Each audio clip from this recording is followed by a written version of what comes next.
Stories are the most powerful thing on earth. They are literally life and death. Wars are waged based on the story of who is the hero and who is the villain. You are the result of a story your parents told each other, the one-night stand, the soulmate, and friends who became so much more. Life and death. So wouldn't you like to understand them better, these stories? How Story Works, an elegant guide to the craft of storytelling by Lani and Rich, demystifies stories and helps you understand why you love what you love, why you hate what you hate, and why prologues are almost always a bad idea. How Story Works by Lani and Rich. Available on Amazon in ebook, audiobook, and paperback form. Get your copy today.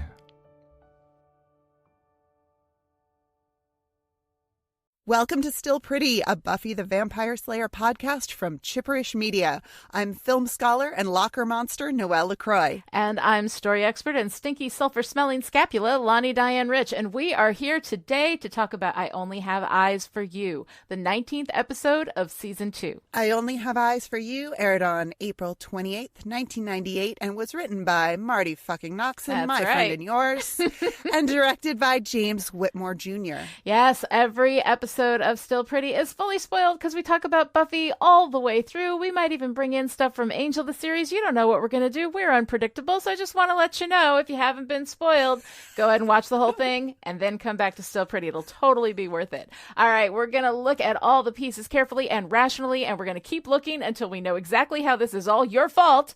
So let's go on patrol.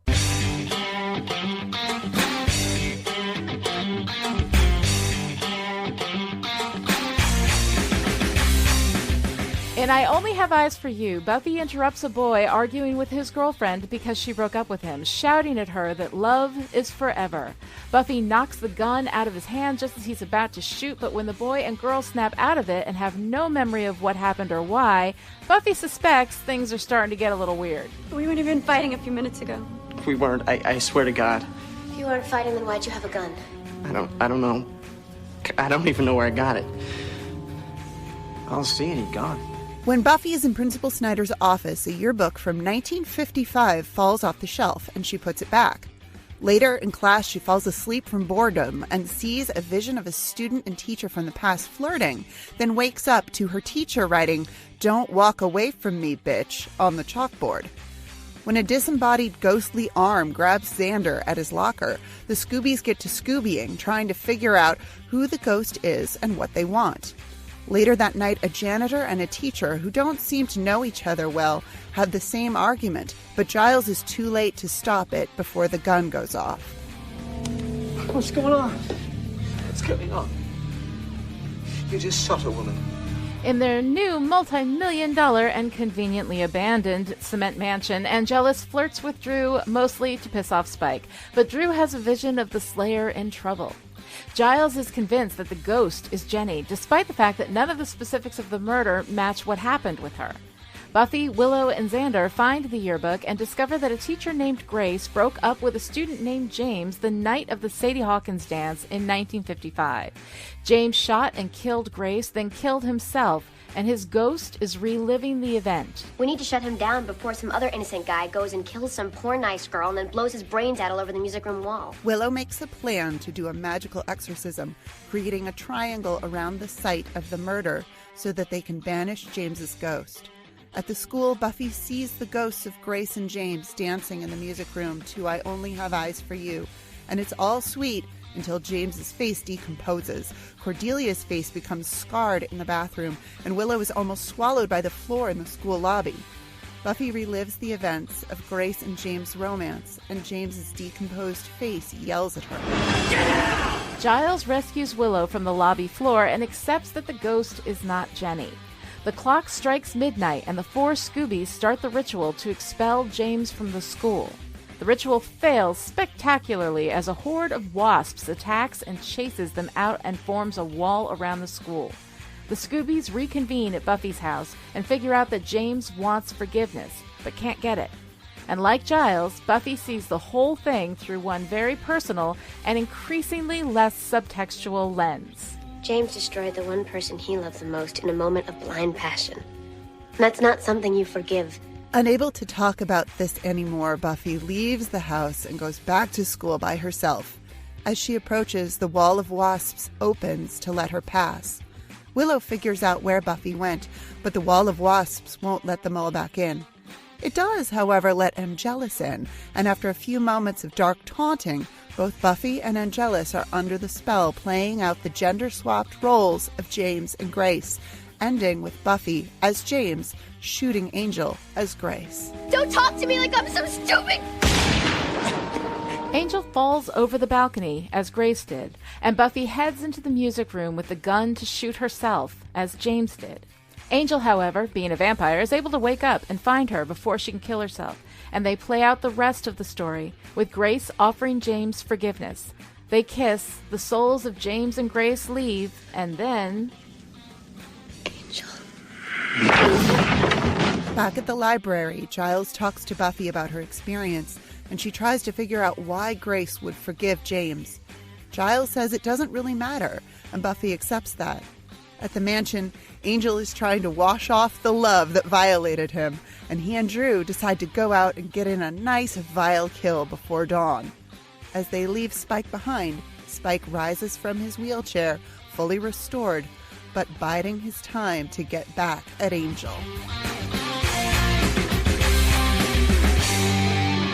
All right, so, Noelle, I Only Have Eyes for You. Honestly, this is one of my favorite episodes of the run of Buffy so far, and definitely, I think, a high point of season 2, but don't let my love for it influence you. What is your opinion? What do you think?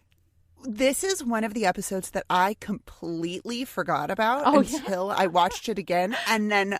Oh my God. I mean, I think this is my favorite episode so far. Yeah, it's so good. But I have to tell you, my first thought we were about maybe 3/4 of the way through the episode, and I went, oh shit, Lani's going to have a field day.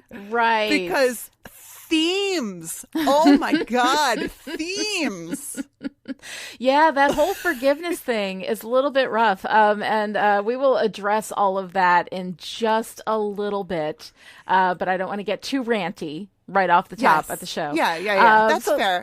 So let's go ahead and start talking about Buffy's guilt and grief. I kind of love the way they track this through Angel and Buffy. Even though the specifics of the two situations don't quite match up, it allows Buffy to finally get some closure, not just about what happened with Angel, but about her role in it and the way that she blames herself, which is something that we haven't seen come to the surface until this very specific monster shows up. And this is where the monster metaphor is so incredibly powerful. When a monster means more than just a monster, it can do such incredible things for the characters and how they move through the story world. And I absolutely loved it, and I love that the only way to stop this cycle is for Angel as Grace to be able to live through the attack and stop James from shooting himself and offer him that forgiveness, which I think is just an incredible way to kind of play this out. I love Buffy's disgust with James and the way that tracks with her self-blame for letting this happen to Angel, that she feels it's her fault, because she broke him with her vagina, which of course is, is like you do. It's that like you do, right? It's that victim blaming that that I can't really be on board with, but I can absolutely be on board with Buffy feeling that way, because I think it's something that probably consciously she hasn't really worked through, but she has felt like she did something that essentially killed Angel. Yeah, and brought all of the rest of this down, because Jenny is dead because of Angelus, and everything has shifted in the Scooby's world, and she's just, she's taking it all upon herself. And I love her dismissive anger with James. I mean, immediately she's like, and even before that, the boy in the hallway. First of all, I love that young couple. I love the performance on both of their parts. I'm like I said, I didn't remember this episode until I was in it. And then I was like, oh, holy crap. Like, this is, wow.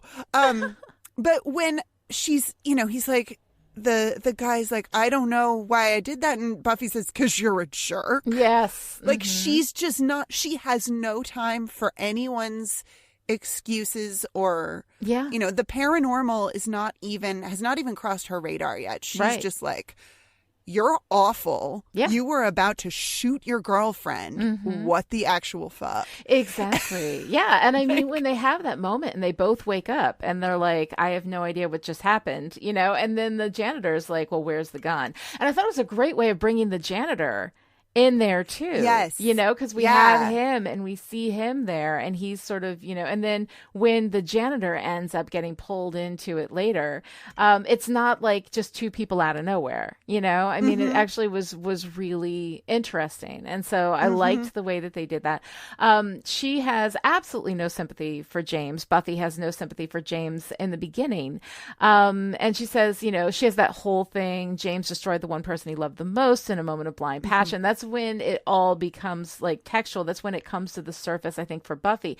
Up until then, she's slamming herself a couple of times. She's like, I slept with him. He lost his soul. Now my boyfriend's gone forever. And the demon that wears his face is killing my friends, which is a really powerful experience, for her to have. And then when she's talking about Giles, wanting this to be Jenny, she says he misses her. He can't think. Just a little more fallout from my love life. So she is really carrying the weight of, not just Angelus and what he's done, but also that she feels like she killed him. Like how can you be forgiven for killing the person that you love most in the world? And of course, none of that is her fault. But she feels that. She feels like it's her fault because she made the choice. She made the active choice to have sex with Angel. Yeah. In that, something I love about that scene between the two of them, actually, is that she is the one making the decision.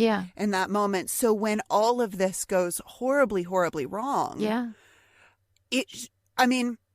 Obviously, it's not her fault. It's not her fault. And I completely see why she would feel that way because she was the one who said, just kiss me. Right. And then everything goes, everything goes south from there, so to speak. But we open this episode at the Bronze with Buffy rejecting Ben. Yeah. Sweet Ben sweet from Ben. Algebra 2. Yes. Shout out to Ben from Algebra 2. He handles that really well. He does. Buffy's being quite dramatic with her. I'm never dating ever again, ever, not even a little bit. Exactly. But of course, I can totally understand where she's coming from with I made an active choice to be with this person, to have sex with him, and now my friends are dying. And now my friends are dying. But there's not just the sense of responsibility for, for Jenny and for the other people that Angelus is killing. He also killed Teresa, a classmate from an episode a couple of episodes ago. But it's also that, she feels responsible for what happened to Angel. That Angel has died because of her, and now there's this monster that's wearing his face going around and hurting her friends. So there's all this stuff, but there's also this sense that you and I will tell you, from personal experience that I very much over-identify much. Yeah, I very much identify with this because when the person that you loved reveals themselves not to be real, and that they are actually a monster and they're out hurting people, not just you, but like other people as well. You don't know, you feel responsible for the terrible things that he does, but also you feel like you don't have a right to mourn the person you loved. for Sure. whatever, because that person is gone and now there's this monster there. So you have to go through this grief process, but you don't feel allowed to have that grief process. And that does, like, the sublimation of grief that you feel that is genuine, but you don't feel you have a right to feel it, Sure. creates a lot of anger, creates a lot of that sense of, and I can see her absolutely taking that out on, on James and directing that anger over this grief that she doesn't allow herself to feel, that she doesn't feel she has a right to feel, but which is also at the same time very real. I can see that absolutely coming out at James. And I think that is such a complicated and really accurate to the experience portrayal. The nuance there is so interesting to me, and just really, really well done. There's a lot of layers of things going on here with Buffy that I think are just fantastic. Yeah, it's fantastically written, fantastically performed. I love that Buffy, in order to continue to function, really, goes to the space of anger instead of feeling her grief. Yeah.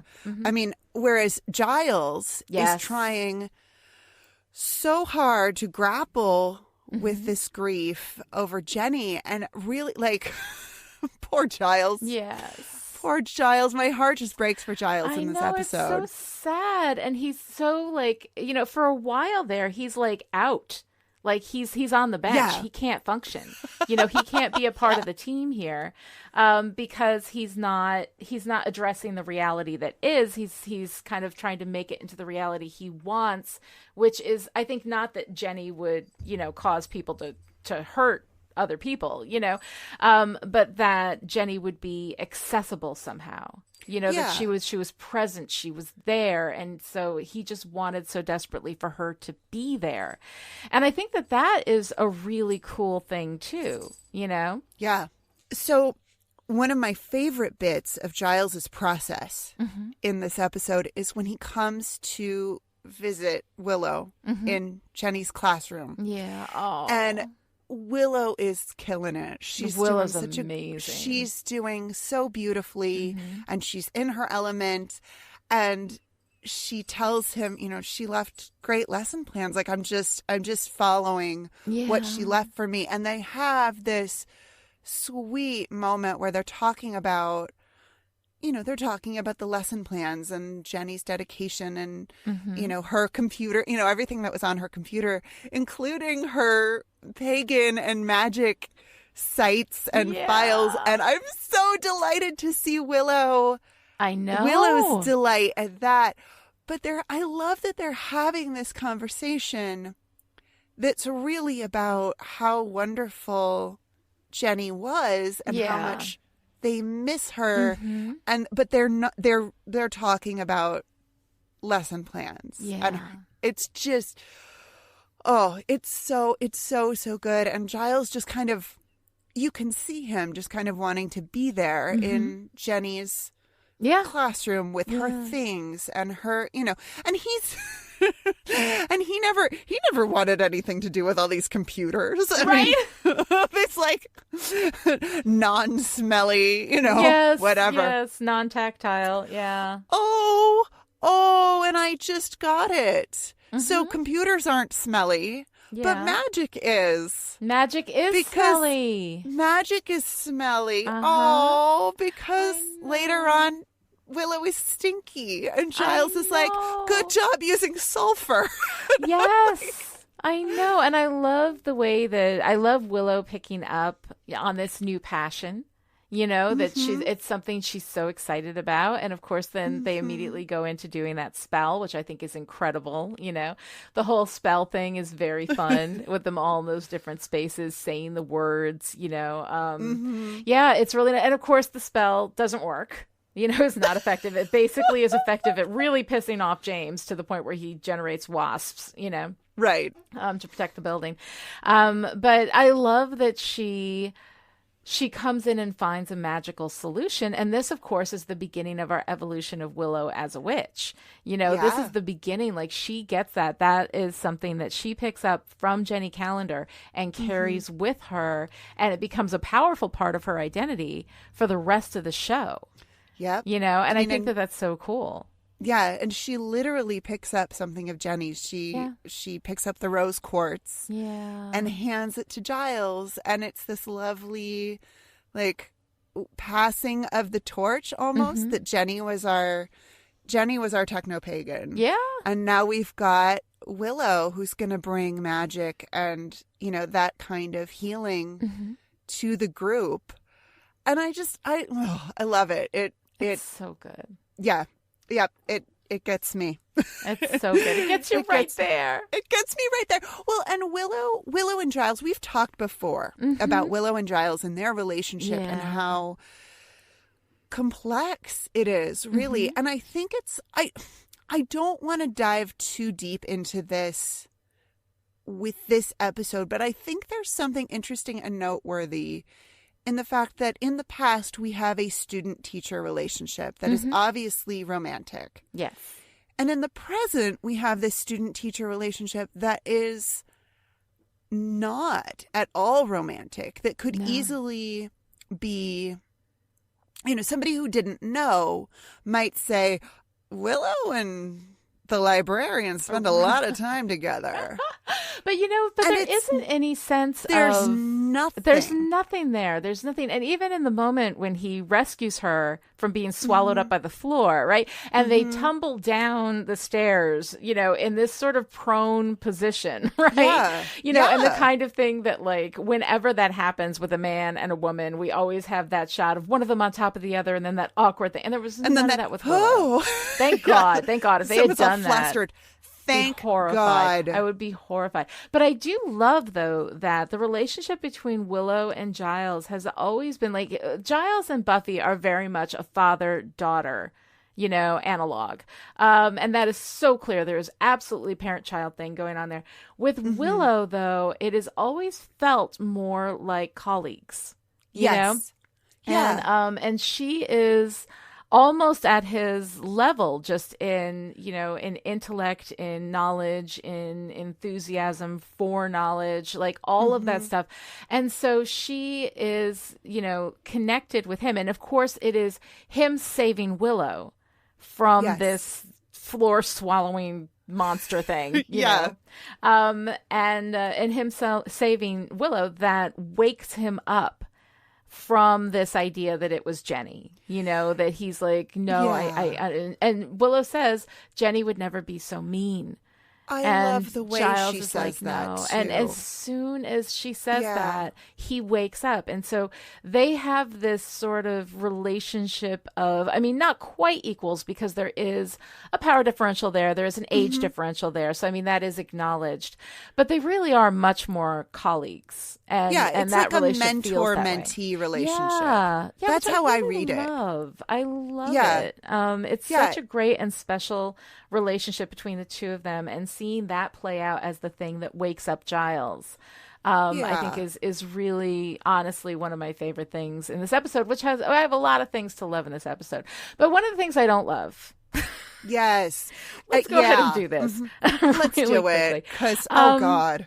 Giles and this idea of forgiveness, right? There's this thing that we do culturally where we idolize the idea of forgiveness, that somebody who's had something terrible done to them, you know, it's almost an expectation that they should be the ones to rise above it and to forgive. And that makes you a better person. And that somehow if you can't forgive, that makes you a worse person or a lesser person. And I addressed this once on an episode of a podcast called Big Strong Yes that I did with Dr. Kelly Jones, who is my co-host over on the Angel podcast, Still Dead, and had a little discussion. And so what I'm going to do, rather than rehash that whole thing now, is just play a clip of it for you guys to listen to, and then Noelle and I'll hop back in. But, you know, I mean, we were talking about this whole, like, you know, forgiveness thing, and that I couldn't forgive myself. So of course I couldn't forgive him. And then, you know, over on the Discord channel, people have been like, oh my God, like it is rumbling with it. Like everybody is processing the idea of forgiveness, and we're all talking about it from these different perspectives, and it truly is like this group rumble where everybody's like, well, but here's the thing about forgiveness, and why should you have to forgive somebody? And then, you forgive them, and they're off the hook, they're absolved, and it's this whole big thing, so it's been really interesting. I don't want to share anything, from the Discord chat, because that's kind of a very private and sort of like a really sacred space right now. Right. But one of the things that we were talking about is that we were looking for another word for the concept of releasing the anger and resentment without it having, bugger all to do with the perpetrator, because, fuck him, Right. So I don't know, my nomination was the unfucking, that like you unburden yourself of all the bullshit that they did to you, and that you don't have to forgive them. The anger, yes, absolutely, is bad for you. And the resentment and holding on to all of those bad feelings, yeah, that's bad for you, and you should absolutely release that, But to forgive someone who isn't sorry, who continues the behavior that hurt you in the first place, no. Like, I have forgiven people. I know that I can forgive people because I do it all the time. And anybody who has ever been actually sorry and has stopped, the behavior that was hurting me, that was fine. I've forgotten it. Like, forgive and forget, boom, done. Like, life is too short to hold on to that stuff. But I don't see why my ability to move on with my life is now dependent on me forgiving this asshole. Like, why is that a thing that I have to do? What do I owe him? Nothing. I don't owe him forgiveness, No. And so on page 150, Brene Brown says, I wasn't surprised to find a growing number of empirical studies showing that forgiveness positively correlates with emotional, mental, and physical well-being. And I would argue that correlation is not causation. Forgiveness allows you to release what happened and move on, but it is not the only path to releasing what happened and moving on. You do not have to forgive anybody. And then she goes into this thing from Archbishop Tutu, where, and I mean, I have tons of respect for Archbishop Tutu and all of the Tutus, and I love saying Tutu, so I'm going to talk about him as much as humanly possible. But he says, remaining in that state locks you in a state of victimhood, making you almost dependent on the perpetrator. But I would argue that telling a victim that they have to forgive their perpetrator is actually what does that. It's putting the weight of everything on the victim. It's now the victim's job to unfuck everything and forgive that asshole? No. And then later on page 152, he even says, you can even help the perpetrator to become a better person too. Well, you know what? Not my fucking job, Tutu. I am not here to make him a better person. That's his goddamn job. And whether he does it or not has nothing to do with whether or not I'm going to get over this or I'm going to heal from this. You go fix what you've done. You fix what's wrong with you, and you get absolution from yourself. I'm not giving it to you, but this idea that I have to forgive them in order for me to be able to move on, that I found completely infuriating. And you know what? I think I'm right. And, yes, I completely realize that the very fact that I prefer the unfucking to, release it and let it go and move on, in this nice language, shows that I'm obviously still very angry about this issue. I'm still having very strong feelings about this thing, and that maybe my perspective on it might be somewhat clouded by my passions in this moment. All right, fine. Rome wasn't built in a fucking day. But what I'm saying is that I have the ability to unfuck my life from what they've done to me without having to say, no, that's okay. I forgive you. Yeah. And I would say that was a mic drop, except please don't drop mics. They're expensive. Exactly. So It's good for technology. Don't hurt the technology. Okay, so I would say that rant went out well over a year ago when we did that. That episode was probably around, I don't know, September or October-ish, maybe. I think it was before then. Or maybe before that, yeah. Yeah. So it's been a little while, and I've had a little time, and I have since processed a little bit more, and I will tell you right now that I still feel very strongly that I was right about that. That it is not, you need to, for you, find a way to unfuck your life. Absolutely. But it is not your job to forgive other people, especially people who are not sorry. Now, I think in this instance, with James, he is reliving this stuff. He may not even be aware that he's making people kill each other. You know, from his perspective, he's probably just reliving it and reliving it and reliving that trauma, you know, and that's kind of a different thing. But I think that, you know, he probably, like, as we see when we go through to the end of that cycle, you know, once Angel is able to get up from where, you know, Grace had been killed and come in and forgive, you know, that you know, allows him to release, and he's obviously very clearly sorry for what he's done, you know, with James. Yeah. But this idea, Giles says forgiveness is an act of compassion. It's not done because people deserve it. It's because they need it. And that's not at all what forgiveness is for. You know, forgiveness is so that forgiveness is basically a selfish act, and it should be a selfish act. It isn't about others. It's about the person doing the forgiving. And more importantly, especially in this circumstance with Buffy, is it's an act of self-compassion, you know, because she needs to be able to forgive herself, which she is completely unable to do. And I think that this idea that forgiveness somehow takes the weight and the responsibility off of the perpetrator and puts it onto the victim. That's what pisses me off about this idea.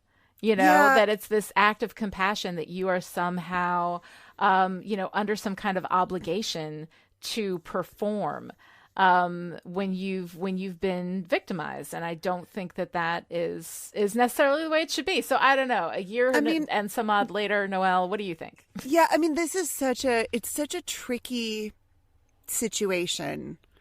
I mean, I'm going to start with the episode because I have thoughts. I have many thoughts and feelings about forgiveness. In general, yeah. Mm-hmm. In general. In this episode, the crucial piece, the missing piece in the whole James Grace murder suicide scenario is that him firing the gun is an accident.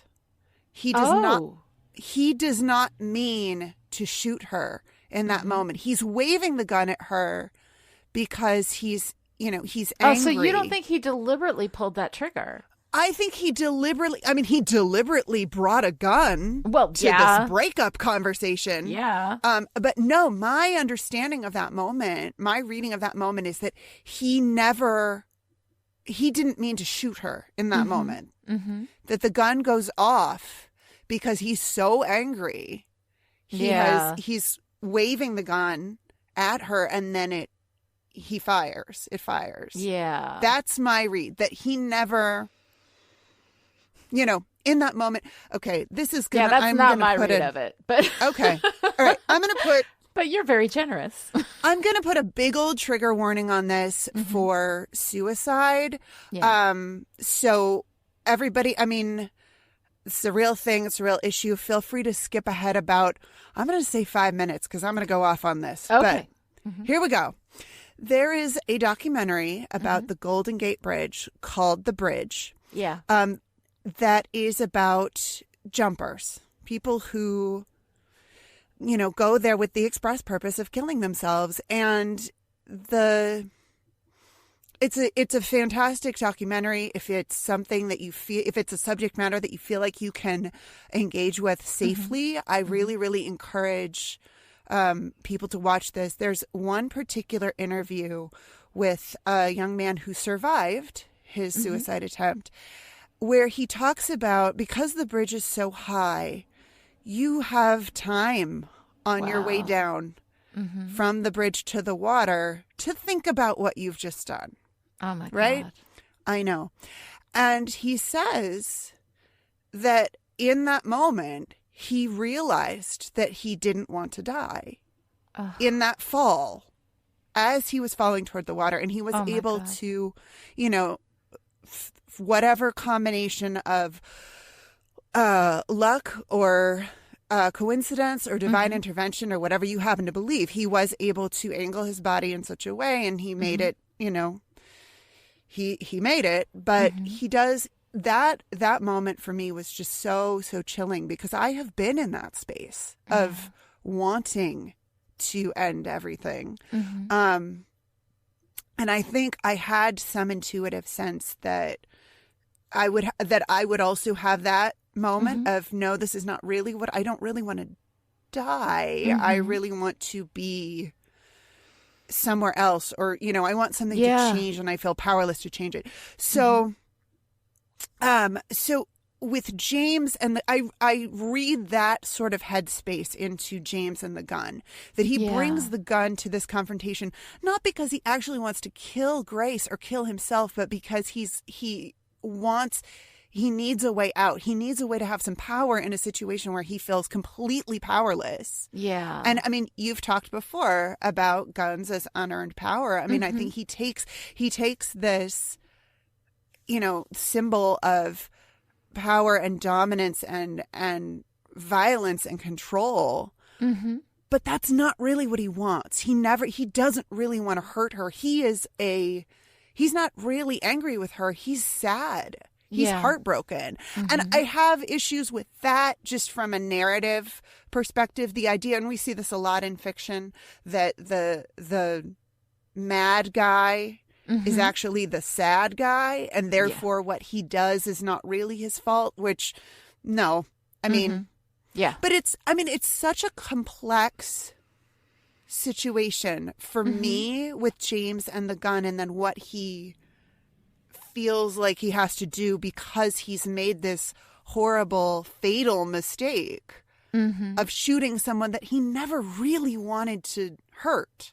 So that's my read. That's my read of that moment. So the forgiveness for him is not about, you know, it's not about, it's not your fault. It's about, I know that you didn't mean to do what you did. Yeah, I don't know. I read that completely differently. Like I see James as one of these people, and we see this actually represented a lot in fiction, this entitlement, you know, of men to women. And it's not saying that women don't do this kind of thing too. You know, women have killed people in jealous rages before. That has absolutely happened. But the story that we get a lot is this sense of male entitlement to women and to women's bodies and to women's lives. If I can't have you, nobody can, you know? And so I think that he went in there, he got a gun.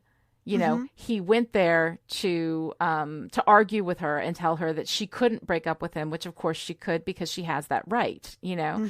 And it is one thing for him to go there without a gun and say, this isn't what I wanted to have happen, you know, that, and to express how he was feeling about the breakup with her, I think is okay. But the don't walk away from me, bitch, like that right there. No, that's not okay. The shooting the gun, I don't believe for a moment that was an accident. I think that he absolutely, in that moment, intended to do it. I think he immediately regretted it and was obviously clearly in shock about it after the moment had happened. But I think that he absolutely meant to, if I can't have you, you can't live. Like, I am not going to allow you to live. I am going to take the power in this situation. So James, I think, is a very, very complicated and, you know, and very destructive person, you know? And so I see this as he needs forgiveness for something that he absolutely did do deliberately. And I think that and he needs to forgive himself. Now, with Buffy's analog with this, she holds herself responsible in the same way that James would rightly hold himself responsible, but Buffy is not responsible. She had no idea that any of these things would lead to where they led. Whereas James, holding a gun, can probably, you know, suss it out. Where that situation is going. Buffy simply had sex with the man she loved, which is not something that you can blame her for. She can blame herself, and I understand that. But I think that James needed to forgive himself. And that's a situation where I don't think that if you've done something terrible, that until you cannot be forgiven, no matter who forgives you, even if Grace forgave James, right? It's James forgiving himself that he needs to do. And I think it's, and the thing is that you cannot be totally forgiven until you've forgiven yourself, and you cannot forgive yourself until you are truly sorry. You know, I went off in that rant about people who aren't sorry, being somehow like entitled to this compassion and this forgiveness from me, or from any victim, and that's not really what it is, because even if I forgive somebody who doesn't deserve it and doesn't want it and isn't sorry and thinks that they had the right to do everything that they did, it doesn't matter, because it doesn't affect them at all. Like unless I decide to forgive them to the point where I give them another shot at me, which has traditionally been the way I've done things in the past. Right. So I think that, like, for this, James needed to forgive himself and Buffy needed to forgive herself.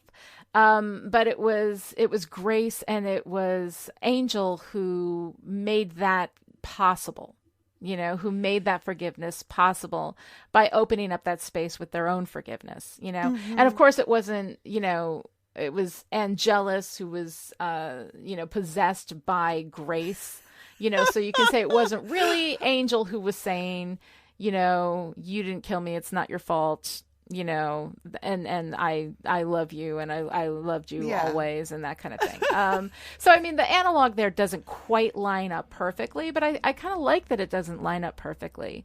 I think that it's nice to have that dissonance there between the two situations, because while James and Grace can finally have the closure that they clearly need, or that James clearly needed, Buffy and Angel can't have that closure. Because the situation is ongoing, and because it is not Angelus who is sorry for anything, he's having a great time. He loves it. Yes. So it's all very complicated, but I think that this idea, this cultural idea, this glorified weight that we put on forgiveness is misplaced and actively damaging to victims. I do think that there is a point where you need to, like I said, unfuck your life. And if you can forgive people, that is a great way of like releasing it, but it's not an act of compassion outward. It's an act of compassion inward. And I think that that's where it needs to be focused, that the person who hurt you, the person who did these terrible things, they don't matter. They don't matter, you matter. And if you can't move on until you've forgiven them, then you need to do that for you.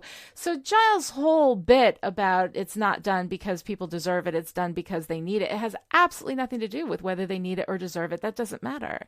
It's about the person who needs to do the forgiving. And I really kind of wish, I think that this episode would be perfect if that's what Giles had said. Forgiveness is something that, that people need to do for themselves, that James needs to forgive himself, and Buffy being unable to forgive herself to go into that school with this, in this possessed place where it really is about James forgiving himself for what he did on purpose and Buffy forgiving herself for what she didn't do on purpose and she had no idea. Buffy doesn't hold any fault there and James does. And I kind of like that dissonance because it opens up a really complicated and interesting place to have this discussion about forgiveness.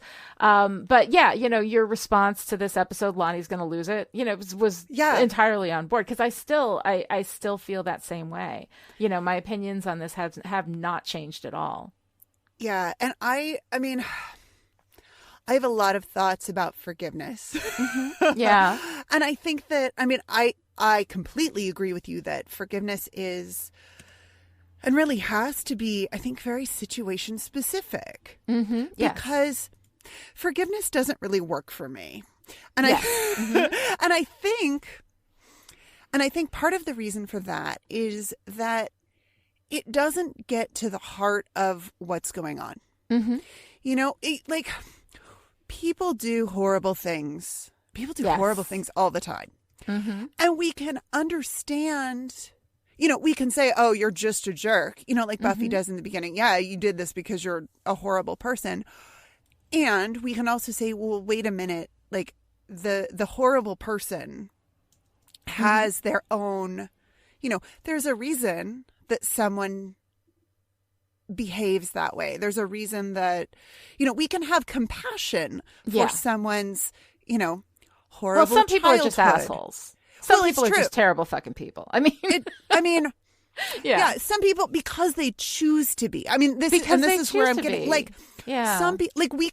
I can have compassion for somebody's terrible childhood, or I can have compassion for somebody's terrible experience that, makes them so angry or so hurt or whatever that they have to put that hurt on someone else. Yeah. Mm-hmm. That doesn't make it okay. Right. That doesn't make it, that doesn't mean, oh, it's fine.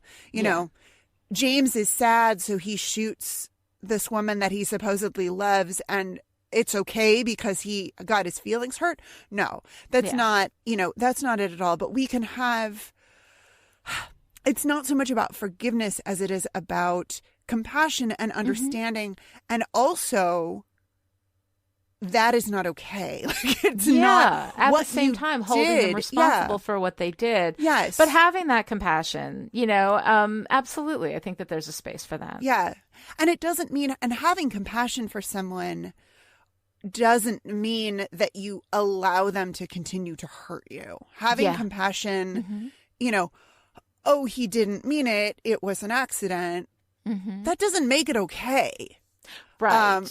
And that doesn't mean that you let that person take another shot at you. Like that's another thing too, is that we have this thing where like, you need to forgive and you need to be able to forgive and then move on and whatever. And move on. And in situations where what somebody did was, shitty but not terrible. Like, absolutely. Like, you can't sit there and like hold on to that grudge and that anger about, fairly minor things or things that anybody in a bad moment could possibly have done or said, stuff like that happens. Right. But this kind of really egregious stuff that goes way over the line, there is a space where you can both hold compassion and accountability in the same space, and we usually we separate those, I think, conceptually in ways that are not really helpful. That being compassionate and still holding people accountable and not allowing them to do that to you again, are things that you can hold within the same space. And I think that the way that this episode is looking at forgiveness does not have accountability in that space. Yeah. And we don't really know how to hold people accountable. We culturally, they're either all evil and all bad, and must be, and all that kind of stuff. Or we have compassion for them and we say, no, it's okay. It's okay, baby. That's fine. That we don't have that kind of central, more complicated, dissonant space. And we desperately, I think, need a place in our works of our culture, in our art, to create that for people, because it feels like it's either forgiveness and everything's okay, which it's not, or accountability and you cannot be forgiven, which is also not the case. I'm going to quote the wisdom of the Care Bears. Oh, awesome. I like it. Good or bad, you're still a person. And that's where we fall off with the forgiveness thing, because forgiveness is like, oh, erase. Yeah. Never mind, it never happened. When what we're trying to do with forgiveness is acknowledge the humanity. We acknowledge somebody's humanity. We can do that and still say, no, that was horrible and violent. And you don't pull a gun on someone you claim to love. Like, no, you don't pull a gun on anybody. You don't pull a gun on like, anybody because they're not doing what you want them to do. But this fucking narrative about like, oh, if it's real love, it's going to be, violent and scary at times. And it's going to be like that you're going to do these like rash, horrible things, that you're going to call each other names. And no. And that's something you said, something about, male entitlement to women's bodies and experiences, which of course is my, that's my phrase of my heart. You're speaking my love language when we talk about this, because something we haven't gotten into with this at all is that this is a student-teacher relationship. Yeah. This is we've got this power thing going on here. And and this is gendered as fuck. Yes. Yes. I mean, okay, so this is all about this is the ghost of some entitled dude getting Buffy to do his emotional labor for him. Right. No, that's very true. Physical and emotional labor. Like, I'm gonna Yeah. We could do a whole podcast episode just on the interesting genderedness of this episode of Buffy. It is interesting. And one of the things, too, that we completely ignore in this episode, because Grace got herself shot, right? And we see her as this victim who was trying to do the right thing and breaking it off, is that she had a relationship with this child. Yes. Like, a teacher and a child, that is not, a teacher and a student is not okay. It is not okay on so many different levels. It is not ever okay.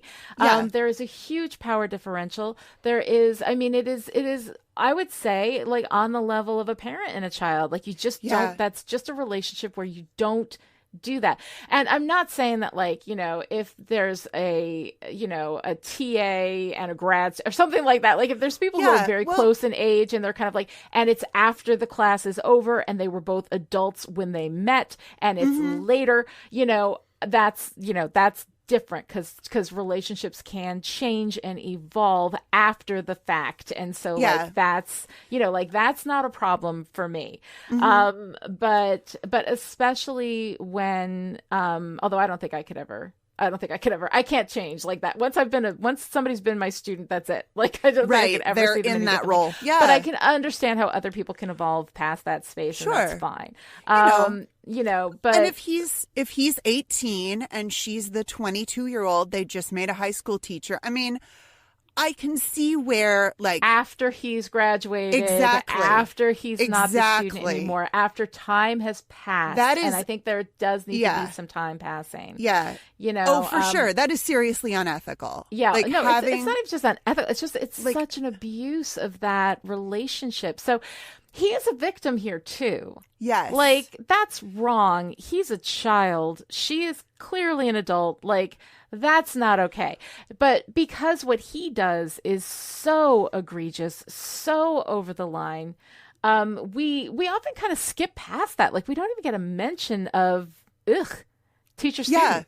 Yeah. Like we don't even address that.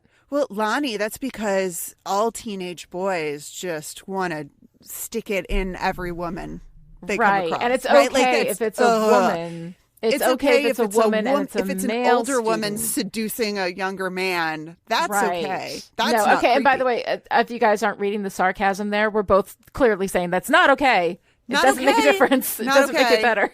Yes, it is not okay either way. Yeah. But it's not addressed because it's just kind of like, oh yeah, sure, okay, teacher, female teacher in love with male student, and that's like legit somehow, because we're not seeing it. We're seeing it from the fantasy perspective of the student, and a student falling in love with their teacher, that happens, and I think that's completely understandable. All the time. It happens. People fall in love with their therapist. I had a crush on my history TA when I was in college. He never was inappropriate, so it was fine.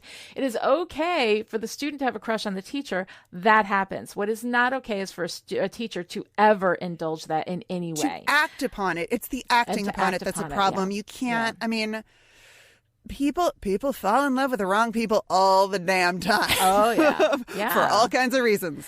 And and for the person in the position, in the like unempowered position, for the student, for the for them to fall in love with somebody who's in a position of authority, who's like all that, like that's so normal and it happens all the time. Like that is a clear transference. Like it's fine. Like that's a completely normal thing. It's the acting on it. That's the problem. And that's a problem for the person who is in the powered position. Like that is their responsibility to make sure they shut that shit down.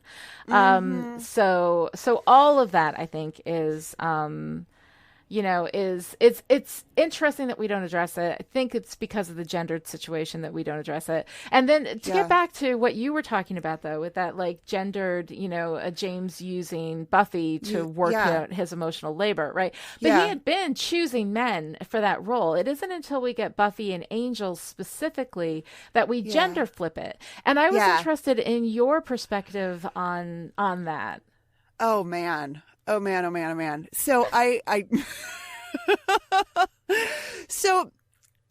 think lots of things are happening at the same time here. One of them that just annoys the shit out of me is James, boy ghost James is going to get Slayer girl Buffy to do his work for him. That like that, but I also kind of like that there's some he chooses her because he sees her sadness and her that she is going through a grief process and it's so deep and so profound that, and because she is the Slayer and she's got this supernatural element to her, I like the idea.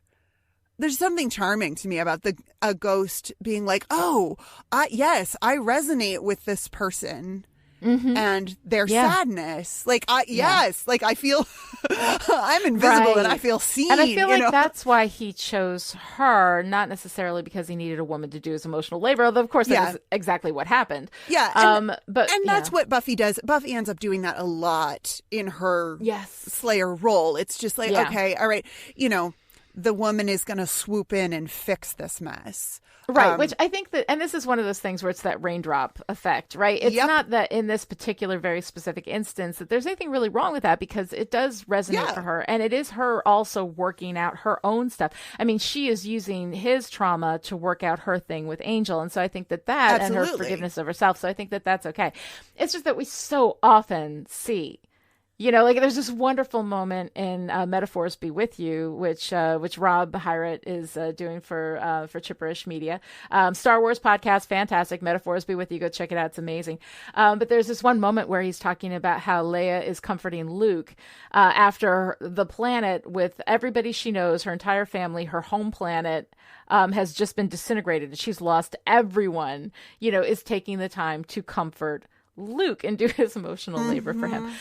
So that is it. And Rob has this wonderful reaction to it, which I absolutely love. But it's one of those things where, we see that so much. Women are expected to do the emotional labor and not to have reactions of their own, that they are there to serve as an emotional midwife for everybody else, And so because we see that so much culturally, when we hit that here, even though there are reasons in this specific story with Buffy that it works, you can have that reaction legitimately, like, oh God, here we go again, Yeah.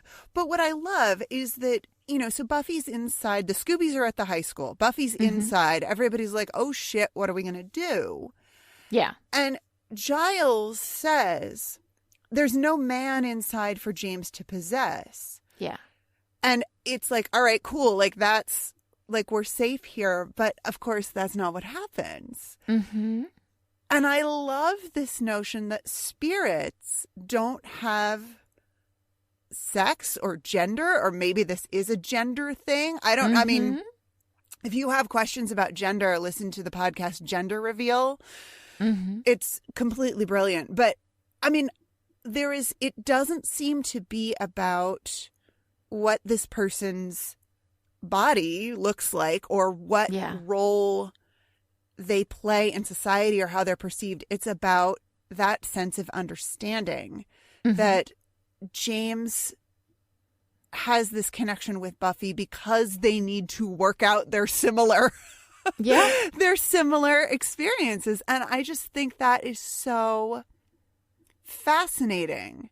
And we're not, I don't know, there is something so, first of all, I love it anytime I'm going to say gender flip, which sounds like I'm talking about a binary. Gender's not a binary. It's a spectrum. You know this and I know this. And in stories, we like to take our masculine and feminine as very binary, and we like to flip-flop them. And I am such a sucker for that, even when it's terrible.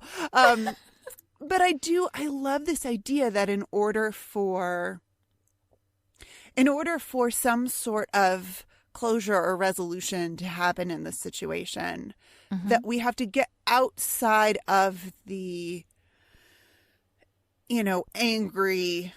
angry boy pointing a gun at, his female, paramour. Like that's, I don't know. There's something really, really moving to me about this doesn't resolve until we change up the gender roles, that we change Yeah, up that context. who is whom in this situation. And I think that there's something about a deep understanding of being in another person's position, and that it's not about what someone looks like or what their body parts are. It's about the emotional experience. Exactly. Yeah. Well, and the thing is that gender, like we've talked a lot about how religious symbols, you know, in Buffy and in general, like already come into stories pre-charged, right? Yes. So that's why you use those symbols, because they have the charge already built into them culturally from the way that we interact with those symbols and the way that we use them in our storytelling. And I think that gender also comes into everything already pre-charged, right? Yeah. We already have these ideas about what masculinity is, and we have these very strong ideas about what femininity is.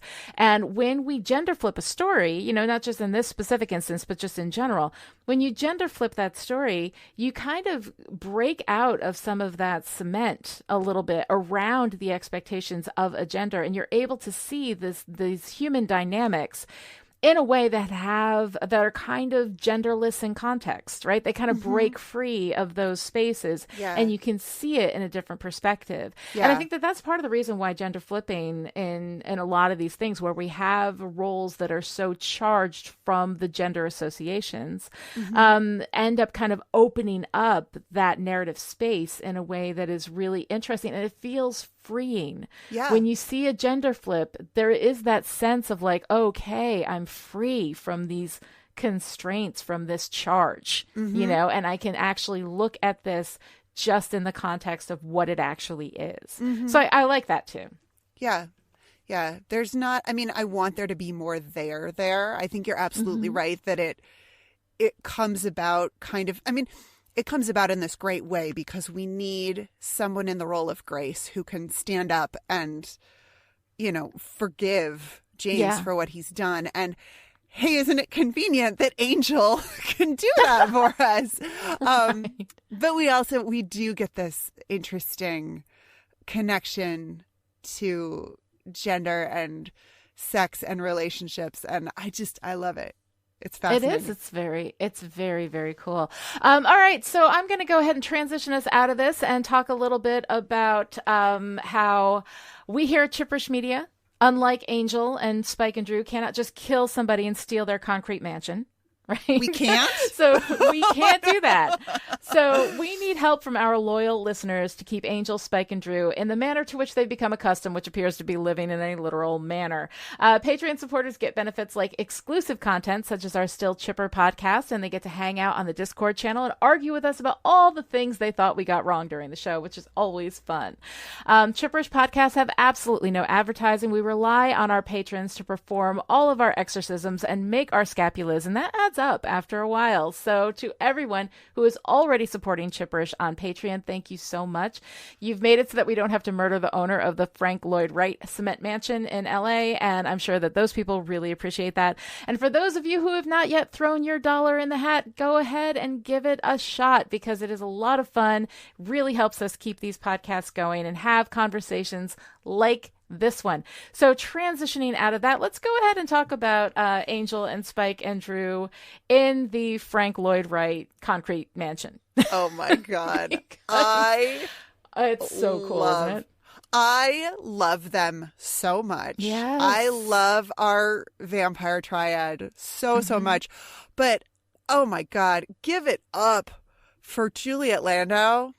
Like, oh my God. We have dialed, I didn't think we could dial up the crazy with Drusilla, but I think we did in this episode. I think it's nuts. And the sexy way that she is playing, when Angel is like kneeling before her and putting his face on her abdomen, and you look at her, you cut to her face, and I'm like, is he doing something to her under there? Because it seems like something moved. Yeah, I don't know. It's crazy. Well, and the Angel and Spike are so hostile to each other in their quiet wordplay sort of way, and Drew is just like, she does not care. This is great. She's having the time fantastic of her life after her life. Oh, she is just She is living it up. I love it. I Yeah. love it so much. But yeah, Angel being sexy with Drusilla. Yeah. I'm here for it. It's kind of fun. And even if he's only doing it to taunt Spike, I It still really is love about it.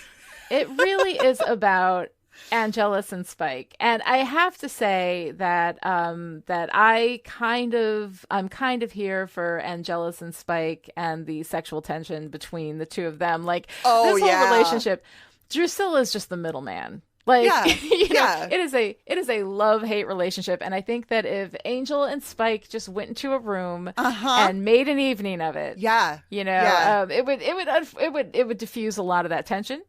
Which of course we don't want because this is fiction and we want to have as much tension as humanly possible. But the two of them they've got spark. Like Drusilla's there and Drusilla's awesome, but Drusilla is so immaterial because Angel and Spike is where all the chemistry is. Yeah. I mean, it is For fantastic. sure. And for as wild and kind of feral Drusilla is, she's not sexual in the way that Angel and Spike are. She's kind of there. I mean, she does. Well, I think her sexuality, like her stuff is all on the surface. Whereas with Angel and Spike, the fact that they deeply, deeply want each other sexually is all subtextual. Oh, for sure. It's all under there. For sure. But I just mean that like Drusilla, when she's like, I'll sleep naked in the dirt like the animals. Like it's just this very like, I'm just wild and free. And not so much like, I'm going to turn these boys on and get them to do anything I want. Like Drusilla is just along for the ride. Yeah. So to speak. Drusilla is just like, this is great. And it's very, you're right, it's very surface. And it's very like, she's just gonna live sort of in the moment, but also in her weird Drusilla headspace. And I just the glee. We get some truly gleeful Drusilla in this episode, and it makes me so happy. She is delightful. I love Drew in this episode. And I love, of course, that moment at the end with Spike. Holy shit. Kicks back the chair, stands up, and is like, it's on, man. Like, he has been holding back and pretending to still be hurt so that he can surprise Angel at the right moment. Game changer. And I love all of that. I mean, it's, we have this stuff with the three of them in the concrete mansion, which is very fun. They've got the night blooming jasmine out in the courtyard, which is something that we recreate later in the Hyperion over in the Angel series. So that's kind of fun to see that reference. But there really isn't much going on. Like we have Drusilla having this kind of vision of the Slayer in trouble, but then Angel says, well, I don't know. I think I'm bored with the Slayer. I want to stay here and be with Drew. And yet he still ends up at the high school. Coming in and having this experience with Buffy. Yeah, because he can't not. I think that he can't not. I like the way that has grown too, that Angel can't, or Angelus doesn't have any control over this pull that he feels. Toward Buffy. And then at the end, when he's washing off the love, he's trying to cleanse himself. I know. The baptism in the courtyard. I feel so violated. So violated. Oh when you've exfoliated when you start to draw blood. What is it that's like, might want to take it easy there. Yeah. And Drusilla is going to make it all better. We're going to find you a nice toddler. Oh, I know. Oh my God. I love that. He's like, I need a vial kill. He's so funny. I know. I mean, they're so great. And they're just kind of, they're kind of treading water at the moment, waiting for the final movement of this Angelus story. One thing I find interesting, though, is that Spike and Drew, who mostly have known him as Angelus as opposed to Angel, call him Angel. Yeah. Isn't that weird? It's super weird. Because his identity, we've got an identity thing here where he is not Angel, he is Angelus, and that is a clear line drawn. And yet, I can see why Buffy would call him Angel. I can see why all the Scoobies would call him Angel, because that's how they knew him. But for Spike and Drew, it feels like an oversight in the script writing. That, they should have called him Angelus, but they don't. Yeah. I don't know. I could see it working either way. I kind of feel like this is an extension of the Jenny Calendar's headstone says Jenny Calendar and not right. You know, this is how Yana we Calderas, know because this character. this is how we, the audience, know this character. Yes. I think maybe that is for the audience, but I don't know. I mean, the audience would figure it out, but still, the audience it would is figure weird. it out. Absolutely, it is weird. It is a little weird. And it's one of those things that, like, you know, yeah, it's strange. But anyway, so I thought that was kind of cool. We also have some interesting foreshadowing kind of happening here in this episode. We have this connection to the mayor's office. The first time we mentioned the mayor, Yeah. you know, Snyder knows exactly what's going on at the Hellmouth, and he's covering it up. And that moment, you know, the fear in Snyder's face when the guy says, "Perhaps you'd like to take that up with the mayor," and he's like, "No, Nope. I'll handle it." It's funny because this moment doesn't really relate to the rest of the episode or even the rest of the season. I mean, this is season 3 foreshadowing that we're putting in here. But it's a neat little sort of, you know, pre-planted Easter egg. At the time that people were watching this, it wouldn't have made any sense. And narratively within the episode, it really doesn't belong there.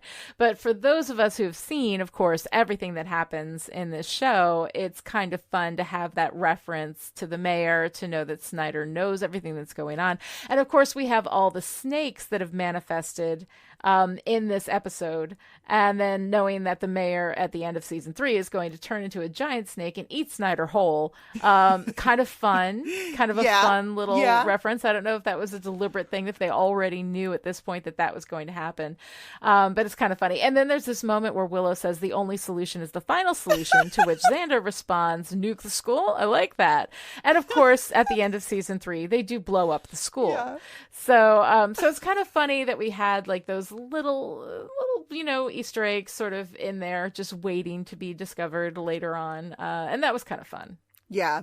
I love that. I love Snyder's genuine terror about the prospect of having to confront the mayor. Yes. No, it's so great. Sewer backed up. Same thing happened in San Diego. Like, he's just like... Oh, Snyder. No, it's fantastic. It really is great. It's fun to have that there, even though narratively in this episode it doesn't belong, and I would argue against it. I'm glad it's there because it's kind of fun. One other thing that we're going to mention, just because if we don't, somebody's going to tweet at us and say, "I can't believe you guys didn't notice this." The version of the song, "I Only Have Eyes for You," that was used in this episode came out in 1959, which is 4 years after James and Grace happened. Yep. But whatever. But we have a responsibility to call that out, because otherwise we will get yelled at all over the interwebs for not mentioning that. Yeah. All right. So, Noelle, did you have anything for What Are You Wearing? I don't really. I mean, I love when we're in Buffy's dream and we've got all the, you know, big crinolines under the big old skirts. But no, I didn't see a lot of significance in the clothing this week. Did you pull anything? Well, in this nod to foreshadowing, right? You know, we have Willow wearing a rainbow sweater. And of course, Willow becomes not just, you know, the first gay character really, aside from Larry, the first major character to be gay, you know, in Buffy, but also like on TV, like the first lesbian relationship, I think, is Willow and Tara. And that's one of the big things, of course, that's going to happen in a couple of seasons. But we do have, Willow wears rainbow a fair amount, and that is, of course, a symbol of gay pride. And so something seeing Willow in the rainbow sweater, even though I didn't like really actually attach any actual significance to it, I don't think that they were trying to hint that like, hey, Willow's gonna go gay. Willow's gay. Yeah. I don't think that was the intent there. But I like it anyway. It's just something that gave me this very tiny sense of delight. There's a lot of rainbow in Willow's wardrobe. She's got a backpack that has rainbow straps. Some of that I think is they put her in these outfits that are kind of not childlike, but sort of childish. Yeah, she wears a lot childish. of a lot of her jewelry. She wears a lot of jewelry, but it's all like, it looks very summer camp and like little girl. Yes. She's got a lot of like plastic bead necklaces. And things she's like got that backpack that is the yellow smiley face, So, I mean, yeah. And they do her pigtail braids, which, I mean, delightful. Delightful, delightful. I don't think we get pigtail braids in this episode, but Willow with the braids, oh my God. Yeah, it's very sweet. They do try to, I think the rainbow is trying to kind of child her down a little bit. I mean, when she's talking to Buffy about love and she says, love can be nice. And that's the word she comes up with. It's just like the sweetest, most innocent read. But yeah, it delights me. And I'm always like, it is very sweet. I like that. I like that nod to Willow's true nature. We get a lot of that. In this episode. We get the beginnings of her Wicca. Yep. We get the rainbow sweater. So all of it is really, really nice. It's lovely. It is lovely. And I like that. I like that. All right. So we got anything for ARG, the patriarchy? We have some really not great jokes in this episode that are all, I'm not going to repeat any of them, but they're all products of that kind of patriarchal bullshit. Yes. Yeah. And I mean, I really can go both ways about James and his relationship to Grace. And that, but I see the entitlement and the grossness there, the truly toxic masculinity, especially since women who are victims of violence, I mean, full stop, it's by and large partners, it's relationships, so like that's real scary. And well, I mean, that's when things happen to women. When women experience violence, it is almost always at the hands of a man that they've been with. And it's not to say that, that in same-sex relationships, we don't see that same kind of violence and possession and entitlement. It does happen, absolutely. But statistically, we do have a huge problem with men feeling entitled to women, and that happens in circumstances of not just shooting somebody who said no and having retaliation on women who say no, which of course happens all the time in the workplace. That's where sexual harassment suits come from. But that there is this this sense that men telling women to smile, like the women are expected to smile, women are expected to make men feel better, or men are going to hurt them or kill them or use their power against them in a number of different ways, not always resulting in violence, but often having a sense of retaliation because a woman did not behave properly. That is a big problem, I think, that we have, and it does stem from patriarchy, and I do see hints of that, flavors of that in James's approach to Grace after she's broken up with him. So all of that, I think, is something that we definitely see here. And no, it's not great. But that's also a real thing. I mean, women get shot because they say no. Because they say no. And that is, oh, it happens. Ghastly. Truly ghastly. It's pretty terrible. All right, so the girl power moment of the week. I pulled out Willow as not the moment of the week, but the girl power existence of the week, because it is all Willow in this episode. She is killing it in Jenny's class. She's figuring out and leading the spell casting as Giles is completely out of commission, obsessed with this being Jenny. And she figures out that Buffy went back to the school after, they had the upsetting conversation at the house.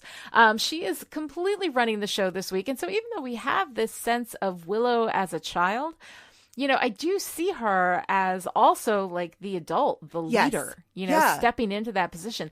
I love that with Willow. From the moment she, yells at everybody and says, "Get the hell out of my library," when she says to Angel, "You're going to live forever. What, you don't have time for coffee?"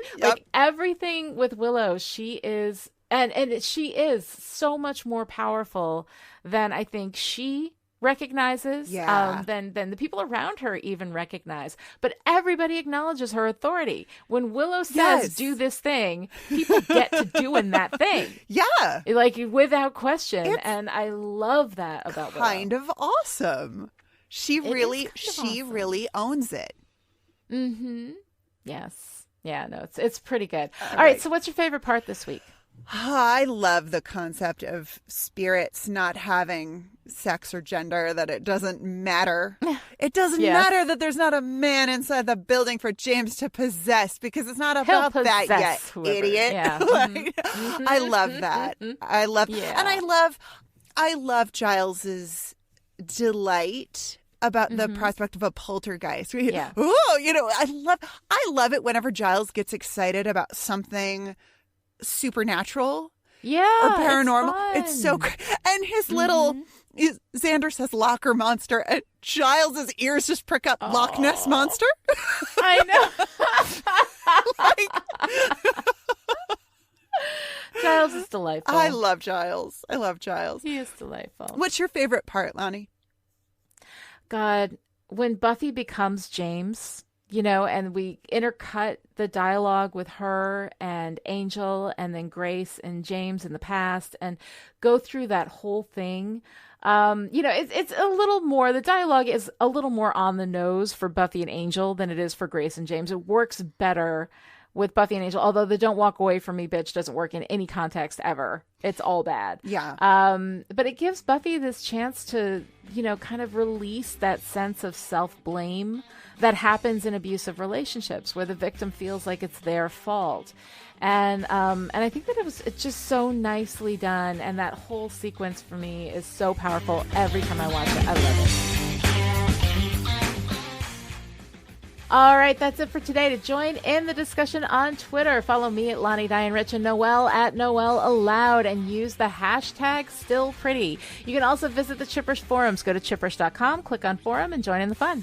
Or you can keep Chipperish Media going to the tune of $1 a month or more and gain access to the live chat in Discord, where you can hang out with me and Lani and all the Chipperish patrons who have some bad boo on their hands. You'll also get access to exclusive patron content like our new podcast, Still Chipper, where the Chipperish hosts go off topic and talk about things and ideas that we find delightful.